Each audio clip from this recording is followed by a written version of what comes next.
On the eve of the start of jury selection for the trial of Duane Keffe D. Davis for the murder of rap icon Tupac, it was revealed by journalist James Desborough that the prosecution had submitted a recorded jail phone call between Keffe D. and an unknown female friend. And the big question is, what is it about this phone call that is important enough for it to be included as evidence? Well, it appears that during this call, Keffe may have taken credit for writing the book about his life, Compton Street Legend. And if so, that could be very damaging to his defense. And then what's this book they say you wrote?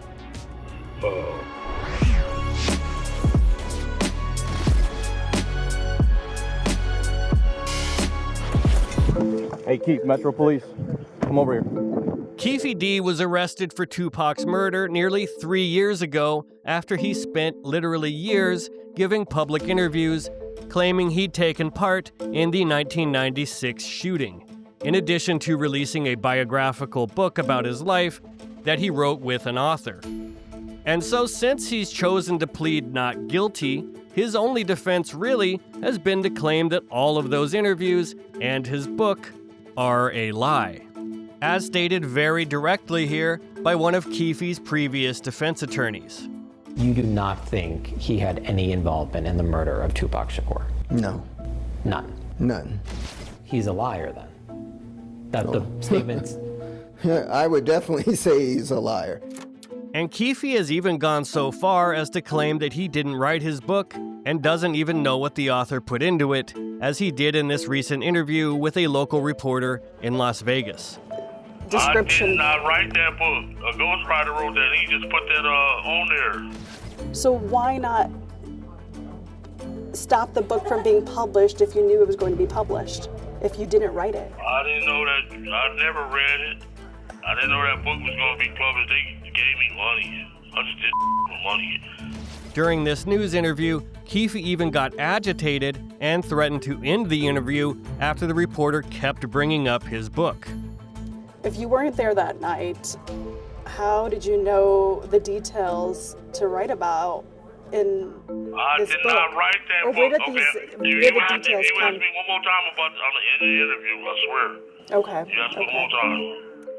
And I have to add that it is wild that Keffe told that reporter that he didn't even know the book was going to be published. I didn't know that book was going to be published. They gave me money. Considering there was a Twitter account promoting it for nearly a year beforehand, acting as if they were speaking on behalf of Keffe, and he then did a number of YouTube interviews promoting it as soon as it came out.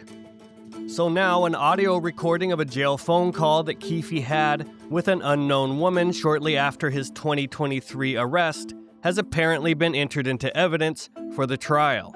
And the media has published it, so now it's public information. So let's talk about it. This is a recording that I had never heard until it was released a couple days ago, and I expect that with the trial looming, there is a lot of evidence like this that we will learn about for the first time as the prosecution's case unfolds.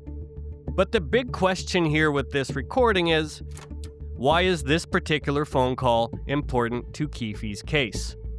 Based on the content of the conversation, this 7.5-minute call appears to have been made back in late 2023, not too long after Keffe's arrest. And as is the standard, a recorded message at the beginning warns you that the call is being recorded. An incarcerated individual at Clark County Detention Center, Las Vegas, Nevada. This call is not private. It will be recorded and may be monitored. Hey. What's up? Can you hear me? Yeah. Hi, baby. How you doing? How you doing? It sounds like whoever this woman is that Keffe is talking to, it's someone he's known for a long time. And Keffe sounds upbeat and implies that the case against him is weak. Yeah, they ain't got shit, though. They trying to use my statements against me. You gonna lose, dude. I was paid to say that, stupid ass dude. Yeah. Okay. I was paid to say that, stupid motherfucker. You can't use my shit against me, you stupid. I should note here that some parts of this call are difficult to understand due to the recording quality, so my subtitles here are as accurate as I can make them, but you may hear something different. Keffe also says earlier in this call that he has his old attorney, Edie Fall, back. And Fall is an attorney who had repped Keffe for years, and I believe it also repped his nephew, Orlando Anderson, the suspected triggerman in Tupac's murder. And in this clip, Keffe also adds that he is going to sue after he walks free. Yeah, I'm good, yeah. And I got some good attorney. Edie back. He came out of retirement to come get him. And he got all of that stuff.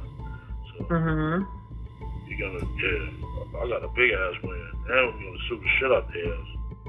And then the person he's talking to asks him about his book that he has supposedly written, which we can assume is his biography, Compton Street Legend, which again went into details about his alleged involvement in Tupac's murder. And Keffe's response to this question about his book may be the reason the prosecution has entered this recording into evidence. And then what's this book they say you wrote? Yeah, I did. So the woman says, "What's this book they say you wrote?" And Keffe responds, yeah, I did. And then after this, Keffe makes what I believe may be a reference to retired LAPD detective Greg Kading and his book Murder Rap, which first revealed Keffe's proffered statement from 2008, where Keffe claimed for the first time that he and members of his Southside Crip crew were involved in Tupac's murder, including his own nephew, Orlando Baby Lane Anderson. And here in this phone call, Keffe also names some of the people from his own crew that he seems to believe betrayed him during Kading's investigation of his drug operation. And then what's this book they say you wrote? Yeah, I did. After that dude did that, I didn't breach that contract. He did. Okay. He made money off carrot top. You don't know. Oh, bitch. He had my life fucked up. I clawed up under a rock for 6 years.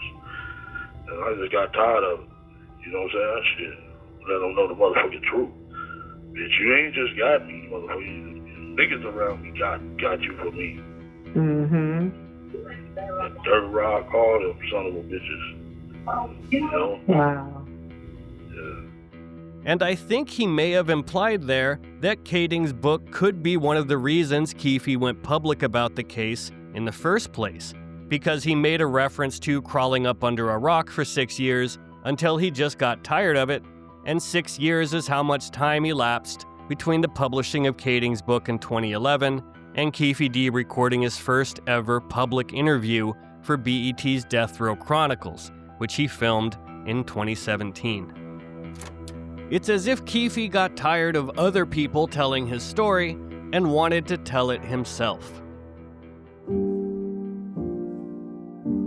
So I think it may be tough to convince people that he had very little to do with the writing of his own book when you combine this with Keffe D's appearance on YouTube's Vlad TV, where he literally held up a copy of his book and said, "This is my book here. I would like you guys to buy it and get the real truth instead of from a cop or some fucking industry people, some bullshit. You getting it from the real motherfucker. So go get the book and you can get the real truth about this whole situation." And the recorded call with Keffe's mystery female friend isn't the first time he's caused problems for himself by disclosing potentially incriminating information over a recorded jail phone. Back in May of 2026, reporter James Desborough wrote another story claiming that there was another previously recorded jail phone call involving Keffe D, where he allegedly discussed details of Tupac's murder while talking to someone about potential film and television projects related to the case. And we'll have to wait for the trial to confirm whether that recording exists and what Keffe may have said.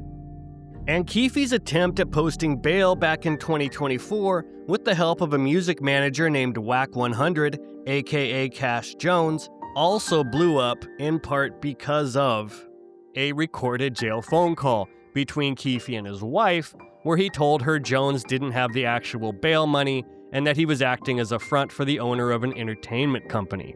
The Jewish man that owned a fucking movie company, Jazz ain't got no fucking money to own no fucking movie company.